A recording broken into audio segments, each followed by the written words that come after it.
The morning bell rings at a middle school in Seoul. But instead of a teacher calling roll, a camera above the door quietly scans each student's face. A green light confirms attendance. No paper, no names, just a silent digital check. This is the new normal in many Korean schools, introduced quietly as progress. In the cafeteria, another camera identifies students and deducts lunch fees automatically. Hallway cameras track movement, logging every interaction and every pause. This network of eyes is now as much a part of the school as the desks and blackboards. It arrived without debate, sold as efficiency and safety. Parents saw new gadgets and thought, "Our school is so modern," never questioning the process. No one asked how the data would be used or who would have access. Technology vendors and administrators made these choices for us, trading privacy for convenience. Think back to your own school days, whispering secrets, hiding in the back of class, learning to be yourself. What happens when every moment is recorded and analyzed? The promise was a safer school, but the reality is constant surveillance. This technology didn't come with a big announcement or a vote. It slipped in, piece by piece, while we trusted schools to make the best decisions. No town hall meetings, no detailed letters home, just silent installation. The eyes opened, and they have been watching ever since. Our children are growing up under a gaze that never blinks. We must ask, what are we giving up for this convenience? And is it worth the cost? So, what is facial recognition? It's not just a camera snapping a photo.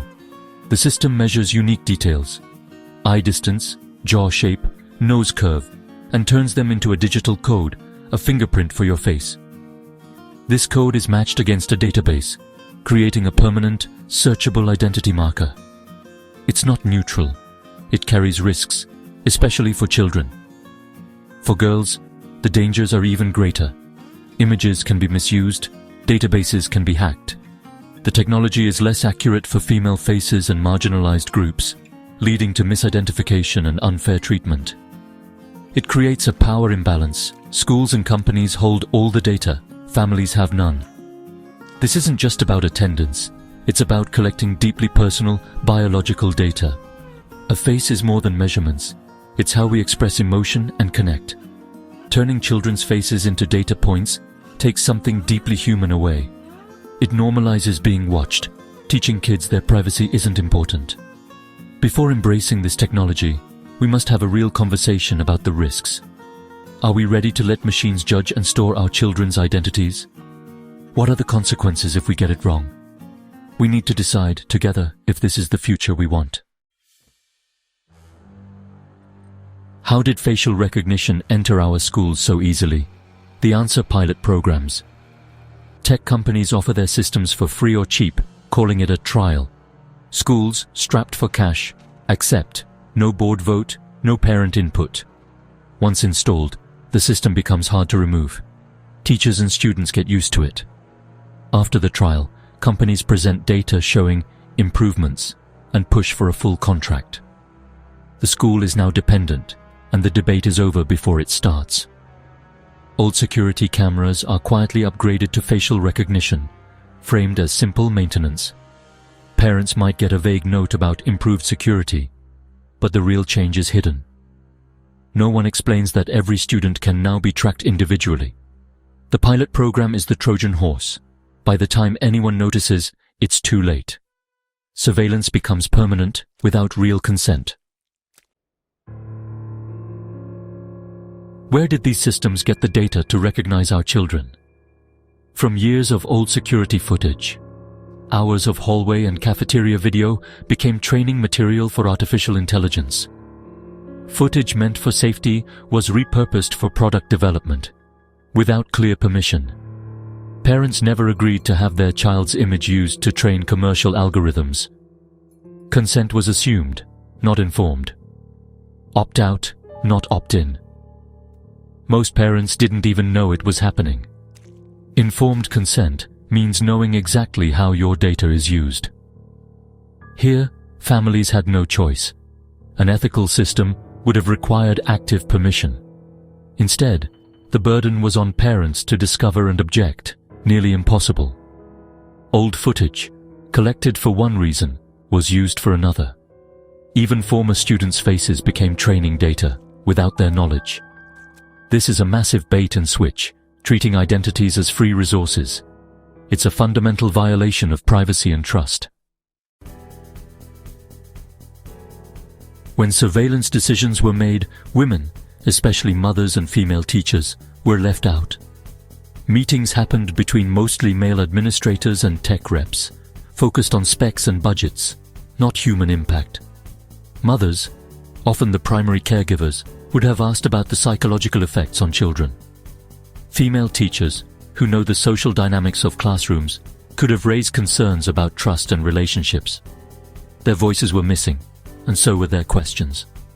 The result, decisions made through a narrow technical lens, ignoring care and community.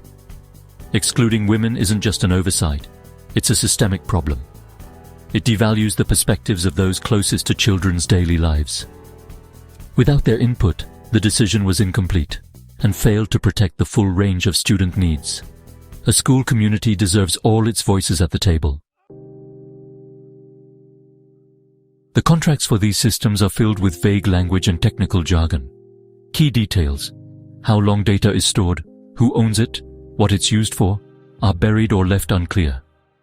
Some contracts let companies use student data for product development, selling improved algorithms elsewhere. Schools provide free data and labor, but parents rarely know. Long-term contracts lock schools in, making it hard to switch or stop. Costs can escalate after the free trial, but flexibility is lost. Parents who ask for contracts face resistance. Proprietary information. This lack of transparency is a red flag. Public schools should be accountable to families, not private companies.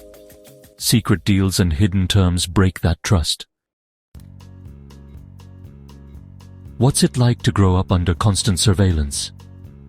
Children learn to perform for the camera, stifling creativity and self-expression. For girls, the pressure is even greater. Appearance is measured, judged, and stored. This can fuel anxiety and self-consciousness. Teaching kids their value is tied to how they look to an algorithm. Surveillance erodes trust between students and schools, turning educators into enforcers.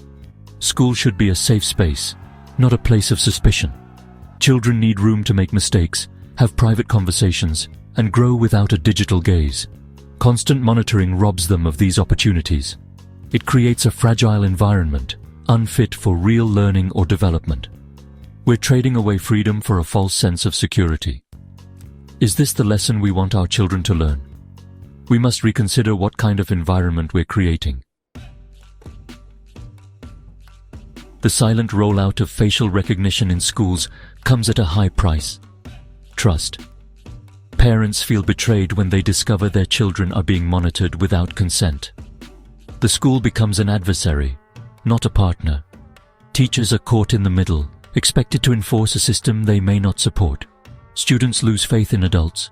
Learning their privacy isn't valued. This cynicism can last a lifetime, damaging relationships with authority. The issue is bigger than one school. It's about public decisions made without debate.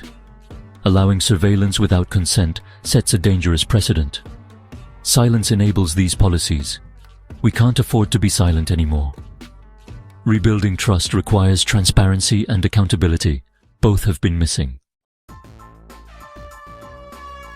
The time for silence is over. We must demand accountability. Parents and caregivers have a right to know what technologies monitor their children. Ask your school.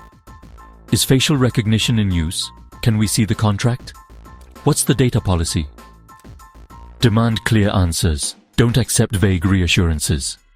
Women's voices, especially mothers and female educators, must be central to these decisions. Advocate for parent-teacher technology review committees with real power.